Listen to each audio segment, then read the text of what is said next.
Hello बच्चों, कैसे हो? बढ़िया। आप बढ़िया तो मैं भी बढ़िया। तो देखो बच्चों, आज हमें क्या पढ़ाई करनी है। आज है हमारे पास क्लास 11th का यूनिट नंबर 13 का वीडियो नंबर 17। तो बेटे ये 13वीं यूनिट का 17वां वीडियो है। और इससे पहले 16 वीडियो आपको प्लेलिस्ट में भी मिल जाएंगे, नीचे डिस्क्रिप्शन में भी मिल जाएंगे, और कुछ समय बाद आई बटन में भी लिंक आ जाएगा, जहां आप यूनिट नंबर 13 को पूरा पढ़ सकते हो, समझ सकते हो और अपने सुंदर से नोट्स बना सकते हो, जो एग्जाम में आपकी बहुत ज्यादा हेल्प करेंगे। इसी के साथ साथ आपको नीचे डिस्क्रिप्शन में पीडीएफ नोट्स का लिंक भी मिल जाएगा, और आप पीडीएफ नोट्स के लिए टेलीग्राम पर भी सर्च कर सकते हो KMD सहारनपुर। तो देखते हैं आज का हमारा टारगेट क्या है। आज बेटे हमें पढ़ना है एल्काइनों के रासायनिक गुण। इंग्लिश में आप कह सकते हो केमिकल प्रॉपर्टीज ऑफ एल्काइंस। तो जल्दी से वीडियो को पॉज करो और नोटबुक में हेडिंग लिखो, हिंदी में भी और इंग्लिश में भी। लिख लिया बेटे? ठीक है। तो एल्काइनों के रासायनिक गुणों में सबसे पहले हमें पढ़ना है addition of hydrogen. Addition of hydrogen. Alkyne तो आपको पता है triple bonded hydrocarbon. Triple bonded hydrocarbon को हम कहते हैं एल्काइंस। और इसके ऊपर सबसे पहले देखना है हाइड्रोजन का रिएक्शन, की हाइड्रोजन कैसे रिएक्शन करता है एल्काइंस के ऊपर। देखो ध्यान से, ये हमारे पास CH ट्रिपल बॉन्ड CH है, एल्काइन है ना। इस एल्काइन को हम कहते हैं इथाइन, या तो आप इथाइन कहो या एसिटाइलिन कहो, एसिटिलीन भी कह सकते हो, इथाइन भी कह सकते हो। यदि आप इसके ऊपर हाइड्रोजन का रिएक्शन करते हो, हाइड्रोजन का रिएक्शन करते हो निकिल उत्प्रेरक की उपस्थिति में, तो क्या होता है कि ये दो पाई बॉन्ड है, दोनों पाई बॉन्ड टूट जाते हैं। दोनों पाई बॉन्ड, दो पाई बॉन्ड है, एक सिग्मा है, और दो H तो जुड़ जाते हैं इधर और दो H जुड़ जाते हैं इधर। आप यहां चाहो तो 2H2 लिख सकते हो, वैसे लिखना कोई आवश्यक नहीं है। तो प्रोडक्ट क्या बनेगा बताओ? CH3 single bond CH3। तो दो कार्बन है तो एथ, और सिंगल बॉन्ड है तो एन, एथेन बन जाएगा। तो इथाइन से इथेन बन जाता है, इथाइन से इथेन, यदि हाइड्रोजन का रिएक्शन करते हैं निकेल उत्प्रेरक की उपस्थिति में।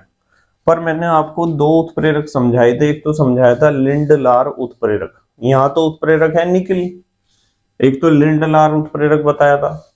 और लिंडलार उत्प्रेरक जैसा ही एक दूसरा उत्प्रेरक भी बताया था, सोडियम और द्रव अमोनिया। सोडियम द्रव अमोनिया के साथ यदि आप यूज करते हो इसी रिएक्शन में, तो दोनों पाई बॉन्ड नहीं टूटते हैं, क्योंकि लिंडलार उत्प्रेरक क्या करता है? आंशिक अपचयन करता है ट्रिपल बॉन्डेड हाइड्रोकार्बन का। ठीक है, देखो यदि मैं इसी रिएक्शन को ऐसे करता हूं, CH ट्रिपल बॉन्ड CH, और इसके ऊपर हमें करना है रिएक्शन किसका? हाइड्रोजन का रिएक्शन करना है, किसकी उपस्थिति में? लिंडलार, ये लिख दिया लिंडलार उत्प्रेरक। लिंडलार उत्प्रेरक की उपस्थिति में यदि आप हाइड्रोजन का रिएक्शन करते हो, या फिर आप सोडियम और द्रव अमोनिया, लिक्विड अमोनिया, इसकी उपस्थिति में करते हो, ये दोनों उत्प्रेरक हैं, यहां लिख देते हैं। या हाइड्रोजन का रिएक्शन या तो लिंडलार उत्प्रेरक की उपस्थिति में या फिर सोडियम और लिक्विड अमोनिया की उपस्थिति में करोगे, तो केवल एक ही बॉन्ड टूट पाएगा, पाई बॉन्ड, आंशिक अपचयन ही होगा इसका। एक H इधर जुड़ जाएगा और एक H इधर जुड़ जाएगा, प्रोडक्ट आपको मिलेगा CH2 डबल बॉन्ड CH2। अब यहां एक बात समझनी है आपको, इसमें तो जो पहला कार्बन है, इस पहले कार्बन पर भी दोनों हाइड्रोजन परमाणु ही जुड़े हैं, ये दोनों, और जो दूसरा कार्बन है उस पर भी दोनों हाइड्रोजन परमाणु जुड़े हैं। तो इसलिए ज्यामितीय समावयवता का यहां पता नहीं चलता है, क्योंकि सिस और ट्रांस का हमें पता होगा जब जब ये दोनों ग्रुप अलग अलग होंगे, ये दोनों अलग अलग तरह के होंगे।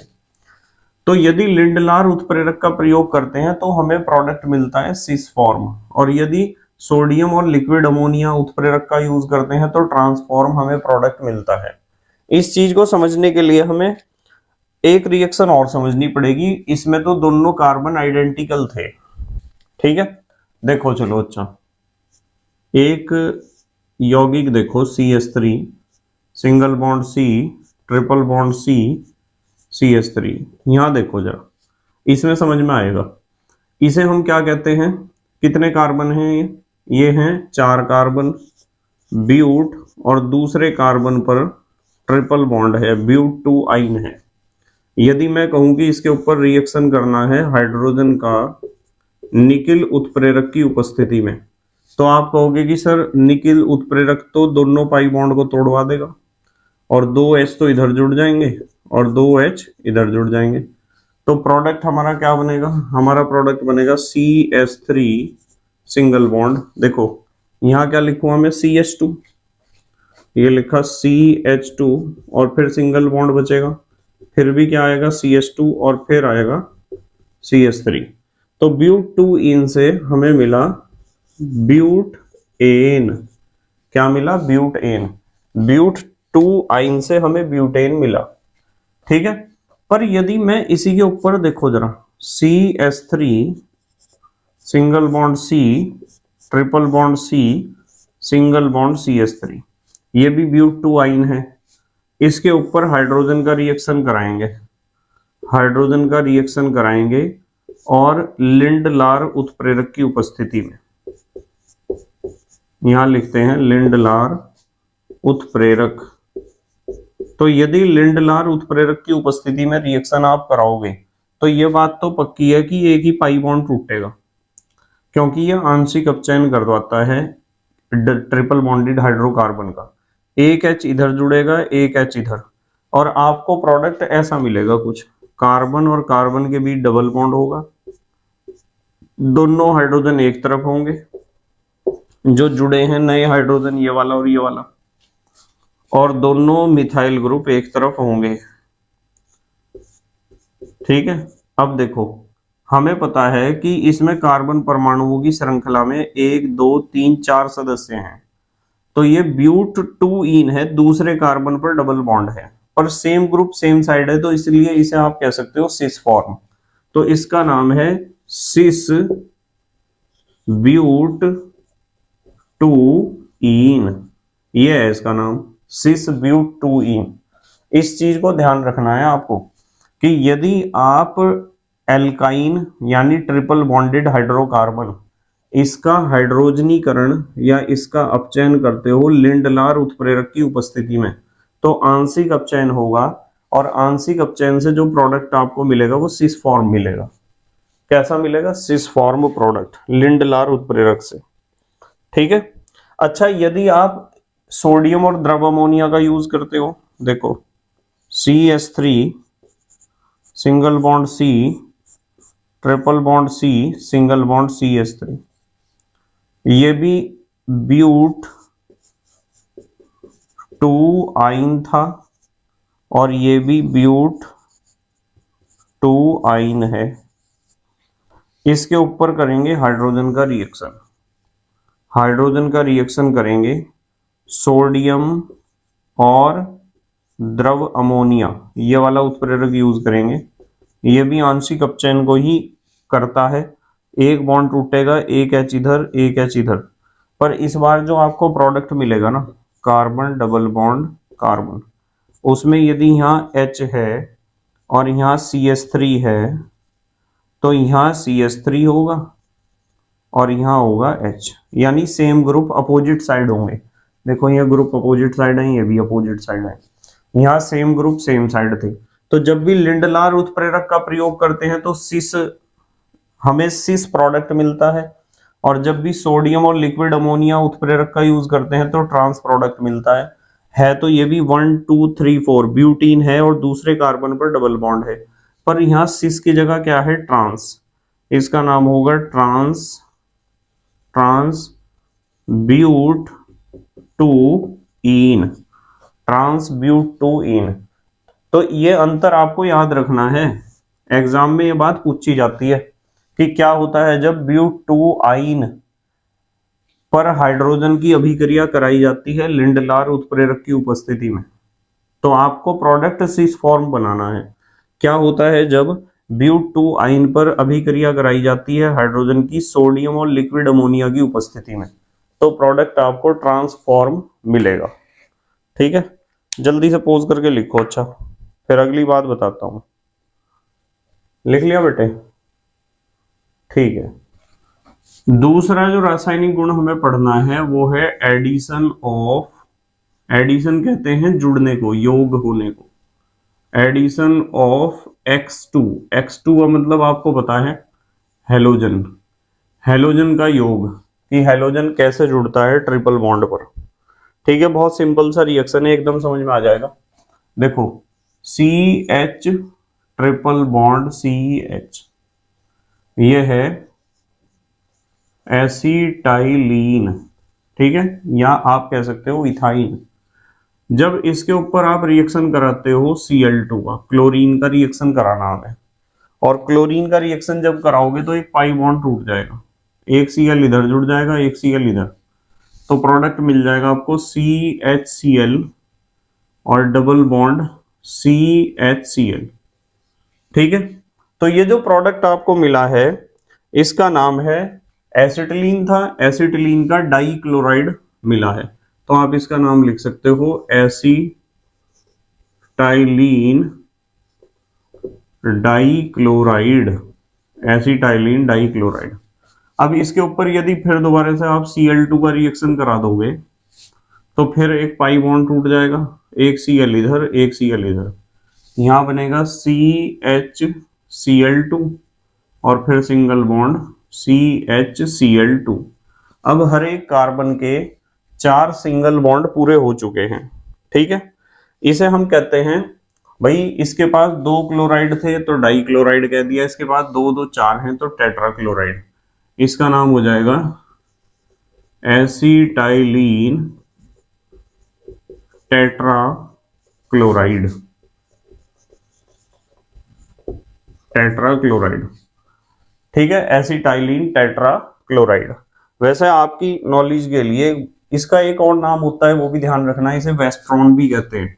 ऊपर लिख देता हूं, चलो, इसका एक नाम वेस्ट्रॉन भी है, WESTRON, इसे हम वेस्ट्रॉन के नाम से भी जानते हैं, एसिटिलीन टेट्रा क्लोराइड को।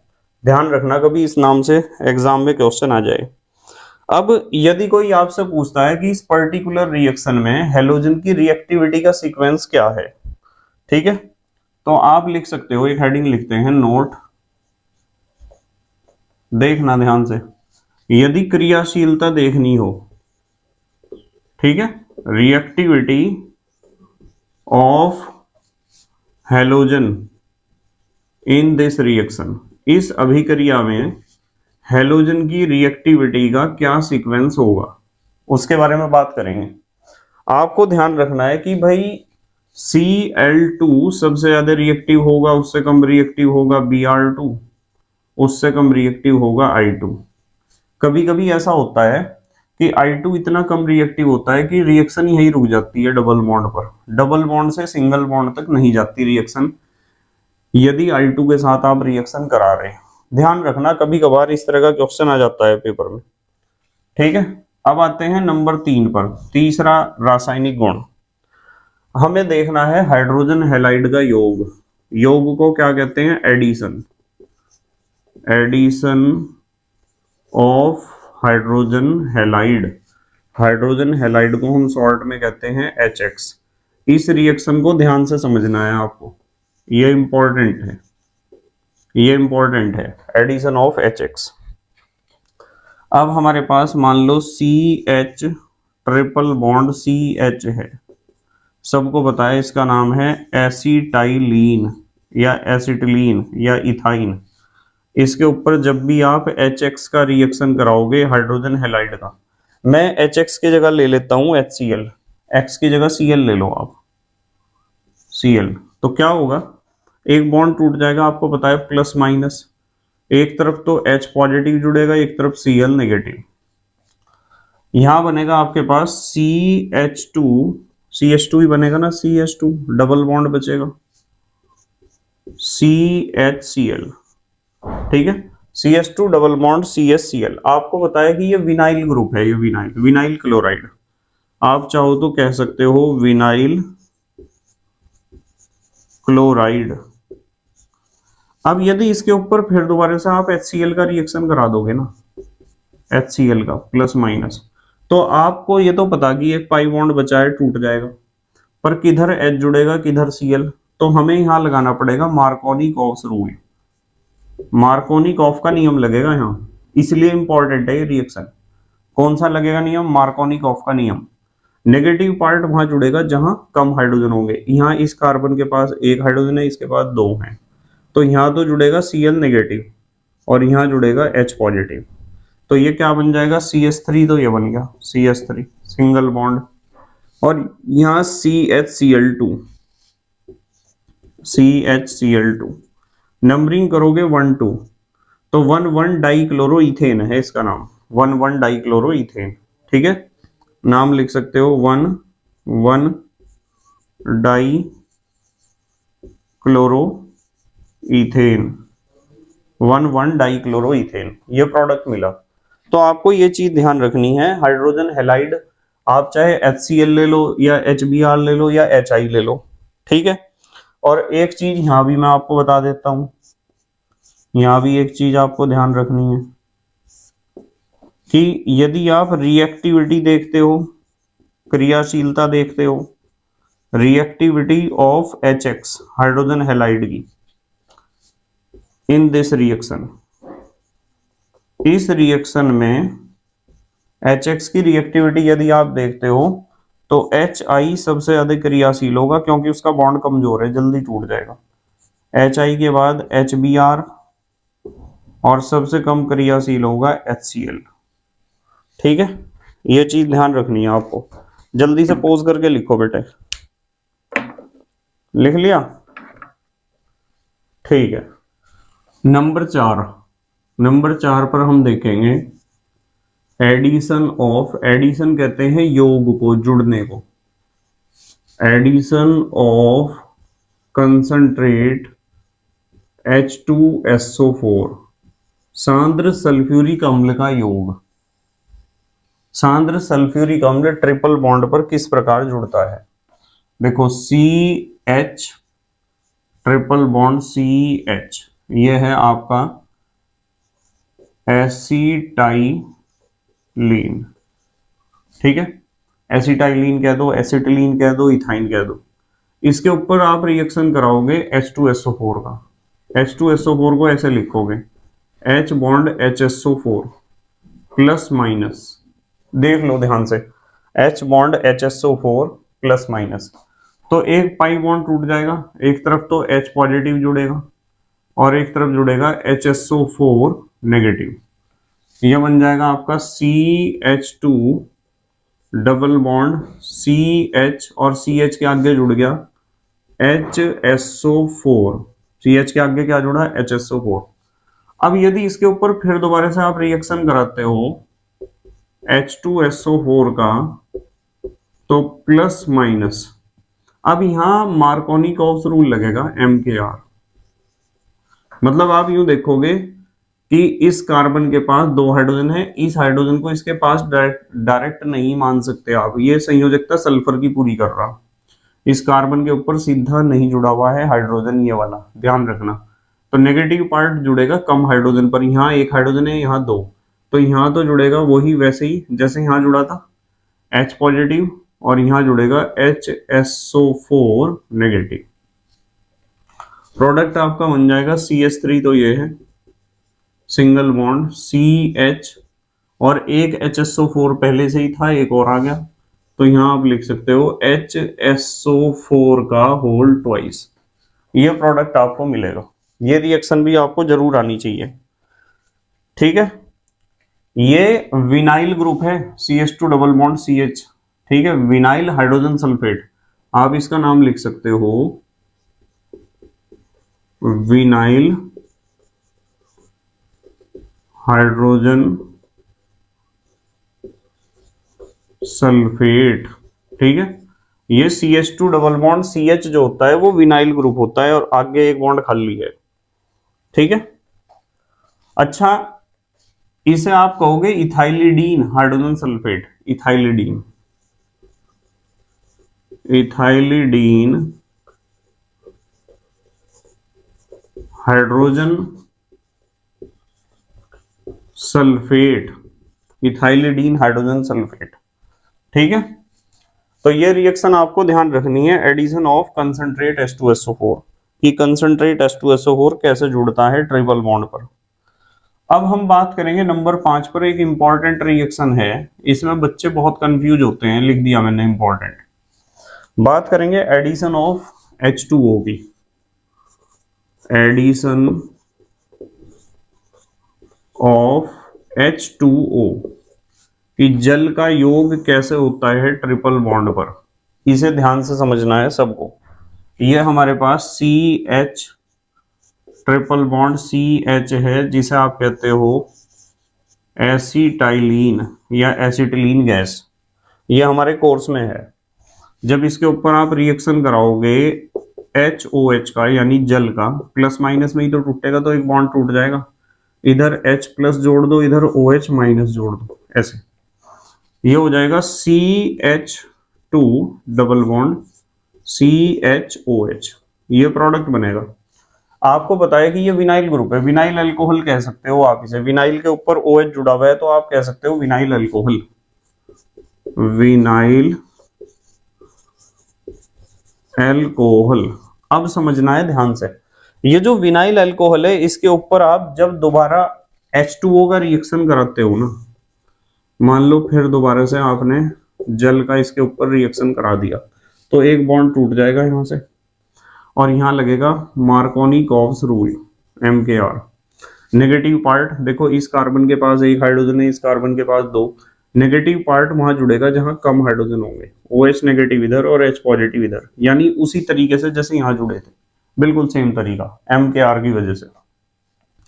तो प्रोडक्ट हमें मिलता है CH3, ये CH3 तो लिखो यहाँ, दो तो थे, एक और आ गया, सिंगल बॉन्ड CH, एक OH पहले से ही था, एक और आ गया, तो एक OH तो हमारे पास पहले से ही था और एक OH और आ गया।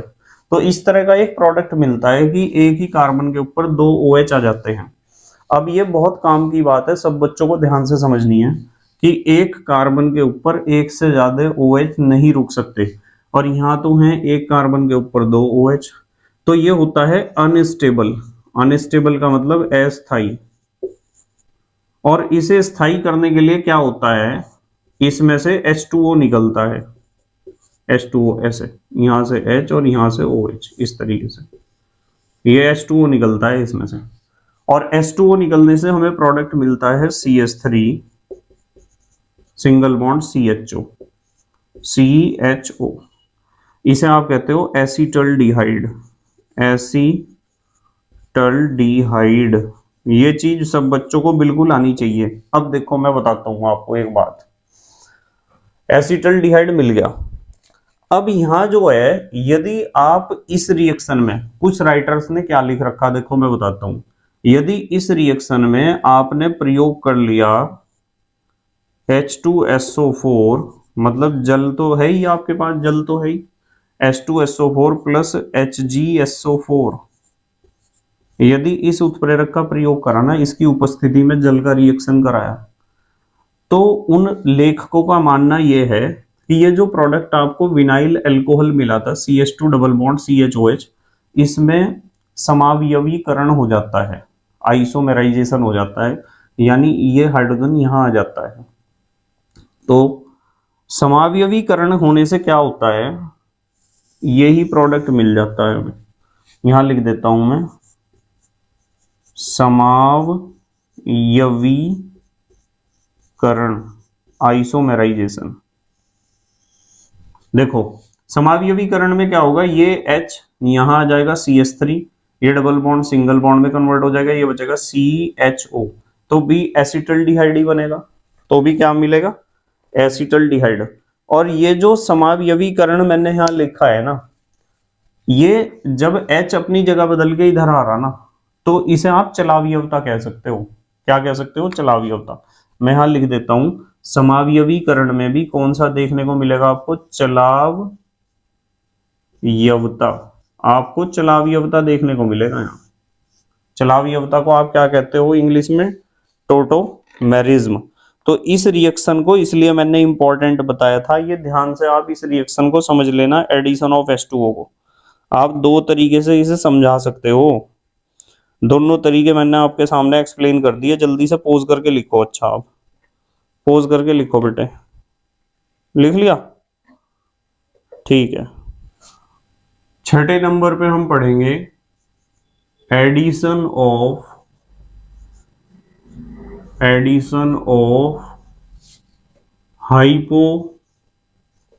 Hypochlorous acid. Addition of hypochlorous acid. Hypochlorous acid का फार्मूला होता है HOCl।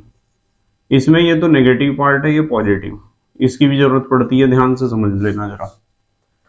हाइपोक्लोरस एसिड का योग देखो, CH ट्रिपल बॉन्ड CH, ये है एसिटाइलिन, ये एसिटाइलिन है। इसके ऊपर आपको रिएक्शन कराना है HOCl का, हाइपोक्लोरस एसिड का, माइनस प्लस। एक बॉन्ड टूट जाएगा, एक तरफ Cl जुड़ गया पॉजिटिव और एक तरफ OH नेगेटिव। प्रोडक्ट हमें मिला CHCl डबल बॉन्ड CHOH, इसके ऊपर OH जुड़ा, यानी एक डबल बॉन्डेड प्रोडक्ट मिला। अब इसके ऊपर जब फिर दोबारा से आप रिएक्शन कराओगे ना, मान लो इस प्रोडक्ट के ऊपर आप फिर दोबारा से हाइपोक्लोरस एसिड का रिएक्शन करा रहे माइनस प्लस, तो यहां MKR लगेगा, मार्कोनी-कॉक्स रूल। और आपको पता है कि नेगेटिव पार्ट इसके पास, ध्यान रखना, यहां हाइड्रोजन गिनने की बजाय बिल्कुल आप MKR को इस तरह फॉलो करोगे कि जहां पहले आपने Cl जोड़ा था वहीं इस बार जोड़ोगे जब भी हम MKR लगाते हैं, क्योंकि हाइड्रोजन परमाणुओं की संख्या में तो कंफ्यूजन हो जाएगा ना आपको, यहां भी एक है, यहां भी एक है, ठीक है। तो आपको नेगेटिव पार्ट वहां जोड़ना है जहां नेगेटिव पहले से ही जुड़ा है, और पॉजिटिव वहां जोड़ना है जहां पहले से ही पॉजिटिव जुड़ा है। इधर तो Cl पॉजिटिव और यहाँ OH नेगेटिव। अब बताओ प्रोडक्ट, ये बनेगा आपका CHCl2 सिंगल बॉन्ड CHOH, एक तो पहले से ही था इसके पास और एक OH और आ गया इसके पास। अब आपको बताया एक कार्बन के ऊपर कितने OH हैं? 2। और मैंने अभी आपको सिखाया था कि जब एक कार्बन के ऊपर 2 OH आ जाते हैं तो ऐसा कंपाउंड हो जाता है अनस्टेबल, यानी अस्थायी, और इसमें से निकलेगा H2O। कैसे निकलेगा? यहां से H और यहां से OH, इस तरह, और प्रोडक्ट आपको मिलेगा CHCl2 सिंगल बॉन्ड CHO। अब यदि ये CH3CHO होता तो इसका नाम होता है एसीटल्डिहाइड, पर एसीटल्डिहाइड में 2 क्लोरीन हमारे पास हैं, तो 2 क्लोरीन जुड़ गए ना, देखो 2 हाइड्रोजन की जगह 2 क्लोरीन, तो इसे आप कह सकते हो डाइक्लोरो एसीटल्डिहाइड। इसका नाम आप लिख सकते हो डाई माने 2 क्लोरो, 2 क्लोरो जुड़े हुए हैं एसीटल्डिहाइड के ऊपर, एसीटल्डिहाइड, ये इसका सामान्य नाम है, ध्यान रखना, IUPAC में नहीं है, डाइक्लोरो एसीटल्डिहाइड है इसका सामान्य नाम, ठीक है बेटे। अब हमारे देश के बच्चे जल्दी से पोज करके लिखेंगे। लिख लिया? ठीक है। तो बेटे मुझे उम्मीद है कि हमने रासायनिक गुण समझे हैं ट्रिपल बॉन्डेड हाइड्रोकार्बन अर्थात एल्काइन के, और इसमें हमने कुल मिला के आज सीखे हैं 6 रासायनिक गुण, और मैं थोड़े से रासायनिक गुण आपको कल पढ़ाऊंगा। अब हमारा इस तरीके से रासायनिक गुण कंप्लीट हो जाएंगे ट्रिपल बॉन्डेड हाइड्रोकार्बन यानी एल्काइन के।